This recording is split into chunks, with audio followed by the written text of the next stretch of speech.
Hello mga kabutings! Nandito na naman ang tita nyo for today's video. Magbe-bake tayo ng chocolate chips cookies. Pahinga muna ako sa kalalakad, kaakyat ng bundok kasi napapagod ang tita nyo at sumasakit na ang tuhod. Others ba? So, kailangan tayo ng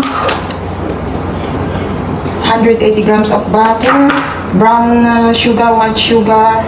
Lahat nito is 210 grams. And then 250 chocolate chips. Chocolate chips, 250 grams.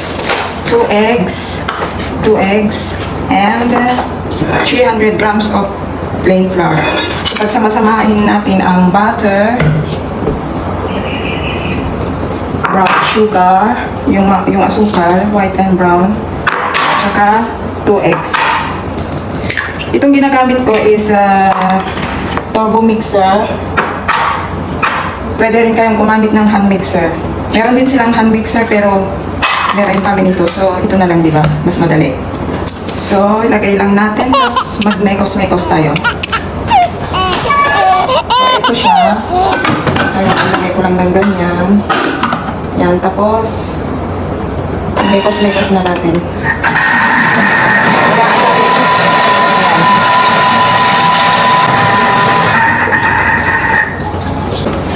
So, pag na-mix na siya, naging creamy na siya na ganyan.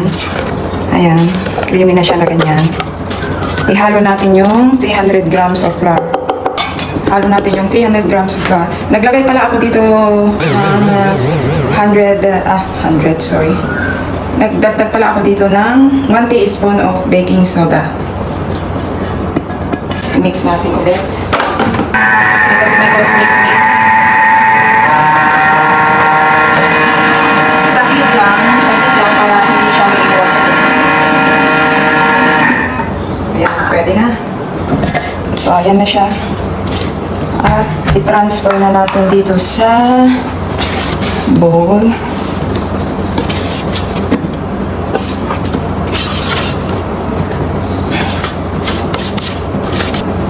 I-preheat ko muna pala yung oven. 180 degrees. So, pag na-transfer na natin, ihalo na natin ang 250 grams of chocolate chips.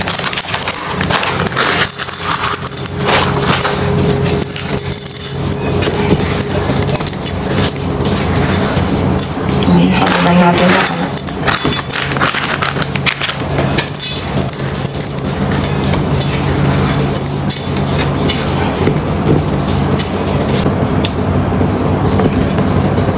Nahalo na natin ang ating chocolate chips. So, may nakalagay din akong mat dito. So, ginagamit ko itong scoop na to para yung size ng cookies natin is pare-pareho. Masyado. Ayan lang siya.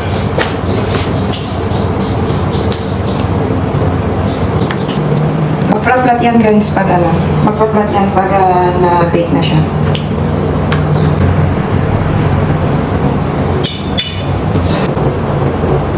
Napakadali lang gawin guys. Napakadali lang, napakasimple. Kaya-kaya nyo itong mga pamangkin. Kahit na first timer kayo. Easy recipe pero masarap siya. Easy, delicious chocolate chips cookies recipe. Madali siyang gawin.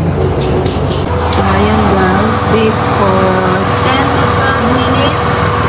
So, ito na ang ating first batch. Lagay ko muna dito para lumamig bago ko ilagay dito. Look at that.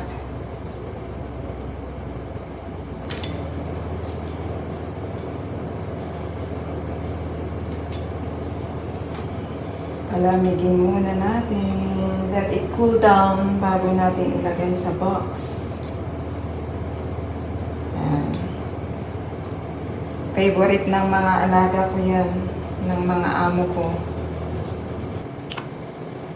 Naman ang lalaki ng spacing ng ginawa ko. Ayan. Dikit sila ng konti para naman magkasya yung pinagagawa ko. Kung lalayo naman, akala mo COVID pa rin na may 2 meters distance. Kaya natin to, bago natin huwag natin pagdikit-dikitin kasi magpa-flat yan pag nasa oven na siya. Yan, pagdikit-dikitin nyo, pagdikit-dikit din yung cookies nyo pag naluto na. So, ito na ang ating first batch. Diba? Yan. Oh. Chocolate chips cookies. Nag-bake din pala ako ng brioche, guys. Brioche. Ito naman is plain. Plain siya. Plain brioche. Kung gusto nyo ng recipe, may old videos ako dyan. Pero brioche with chocolate chips. Parehas din lang naman ng paraan, ng procedure, ingredients. Tanggalin lang yung chocolate chips. So, ayan na mga pamangkin. Tapos na natin ang ating delicious homemade chocolate chips cookies. Thanks for watching. Hanggang sa susunod.